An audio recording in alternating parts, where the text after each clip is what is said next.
అనేటువంటిది ఇవాళ అమావాస్యతో అర్థమై జ్యేష్ఠ మాసము అధిక మాసము అని అంటాం. అధిక మాసము 4 ఏళ్లకు ఒకసారి వస్తుంది. మరి ఈ అధిక మాసం యొక్క ప్రాముఖ్యత ఏంటిది? అధికస్య అధికం ఫలం అని చెప్తున్నారు. అధిక మాసం లోపల మీరు చేసినటువంటి ఏ చిన్న పుణ్యమన్న కానీ కొండంత ఫలితమును ఇస్తూ ఉంటుంది. పూర్వకాలం లోపల ఈ అధిక ప్రాణం లోపల వస్తుంది. ఈ మాసాలన్నిటి కలిసి వైకుంఠం పోయినాయట. ఒకసారి ఒక్కొక్క మాసంకు ఒక్కొక్క నియామక దేవత ఉంటుంది. నారాయణమూర్తి ముందర అవన్నీ చెప్పుకున్నాయి. మా నియామక దేవత మా నియామకం ఇది. ఈ అధిక మాసం శూన్య మాసం, దీనికి ఎవరు నియామకం లేవు. అప్పుడు ఈ అధిక మాసం ఏమన్నా తక్కువ ఎక్కువ ఉంటుంది. అప్పుడు నారాయణమూర్తి చూసి నేనే నీ యొక్క నియామక దేవత పురుషోత్తమ మాసము అని అంటుంది.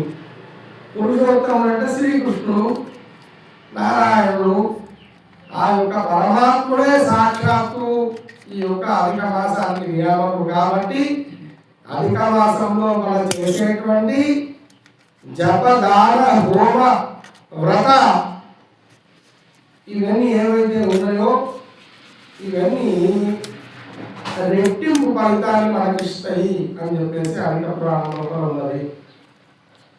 కాకపోతే ఇది శూన్యమాసం కాబట్టి లగ్నాలు, గృహ ప్రవేశాలు, భూమి పూజలు, శుభకార్యాలు, ఉపనయనాలు, ఎంగేజ్మెంట్లు ఇవన్నీ గర్వాలు ఎక్కించుడు, డాబాలు వేసుడు ఇవేమి పనికిరావు ఈ యొక్క అధిక మాసం లోపల.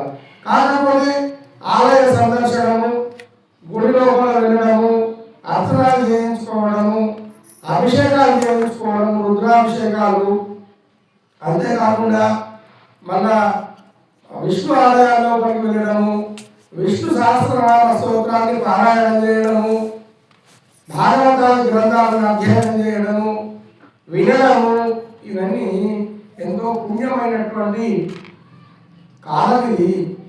కాబట్టి తెల్లవారుగానే ఒక ఆవు నెయ్యి డబ్బరించుకొని తెల్లారగానే ఒక చిన్న ప్రమిద లోపల 2 వత్తులు వేసి ఆవు నెయ్యి దీపమును మనం ఇంట్లో ఉన్నటువంటి పూజా గృహం లోపల దేవుళ్ళ ముందు స్నానం చేసి ముట్టించి విష్ణు సహస్రనామం వెళ్తే చదువుకోవాలి. లేకపోతే కృష్ణాయ వాసుదేవాయ హరయే పరమాత్మనే ప్రణత క్లేశనాశాయ గోవిందాయ నమో నమః అనేటువంటి భాగవత శ్లోకాన్ని ఒక 5 సార్లు, 2 సార్లు, వీరుంటే 11 సార్లు చదువుకొని మనం ఒక తులసి దళం నింపి ఆ భగవంతుడి యొక్క పాదాల మీద పెడితే దానంత పుణ్యమైనటువంటిది ఇంకోటి లేదు. కాబట్టి ఈ యొక్క అధిక మాసం ఏదైతే వచ్చిందో ఇది 4 ఏళ్లకు ఒకసారి వస్తుంది. ఇందులో కూడా ఎన్నో వ్రతాలు కూడా ఉన్నాయి, కానీ అవి కావు. ఏకముక్తం అనేటువంటిది ఉన్నది వ్రతం. ఏం చేయాలి? ప్రతిరోజు ఒకటే పూట భోజనం చేయాలి. అధిక మాసం నాడు భోజనం చేసి ఆఖరి నాడు ఇంత సాహిత్యం అనేటువంటిది తీసుకొని పోయి బ్రాహ్మణ చింత పెట్టి దానం చేయాలి. ఇంకోటి ఈ ఇంకో వ్రతం ఉన్నది, అది బ్రాహ్మణకి. అది ఎట్లా? ఒక పూట ఇవాళ తినుడు, మళ్ళా రేపు ఉపాసం ఉండడు, ఎల్లుండి తినుడు, మళ్ళా తర్వాత ఉపాసం ఉండడు. దీన్ని ఇంకొక వ్రతం ఉన్నది. ఇంకొక వ్రతం ఉన్నది నఖకేశ వ్రతం అంటారు. నఖకేశ వ్రతం అంటే ఏంటిది? గోడు తీయకపోవడు, వెంట్రుకలు తీసుకోకపోవడు, నెల్లాళ్ళు ఆవిధంగా ఉంచి ఆ తర్వాత బ్రాహ్మణికి ఒక అద్దము, దువ్వెన, ఒక కొబ్బరి నూనె సీసా ఇవన్నీ దానం చేసుకుంటారు. ఇంకోటి భూషణ వ్రతం ఉన్నది. మంచాల మీద పడకపోవు, నెల్లాళ్ళు కింద జాబు వేసుకొని తిండి పెట్టుకొని ఆంజనేయ స్వామి సాములుగా 40 రోజులు ఎట్లా పడు భూమి మీద పడలో అట్లా ఉండు. ఈ విధంగా ఎన్నో ఉన్నాయి అమ్మా. మనకు చాలా వ్రతాలు మహా ఉన్నాయి. చక్కగా మనతో ఏకాదశి వ్రతమే కాదు, ఇవన్నీ మనతో కావు. కాబట్టి ఇంకోటి భాగవతమే చెప్పింది, నామ సంకీర్తనం యస్య సర్వ పాప ప్రణాశనం ప్రణామో దుఃఖ శమనం తన్నమామి హరిం పరం అని భాగవత గ్రంథమే చెప్పింది.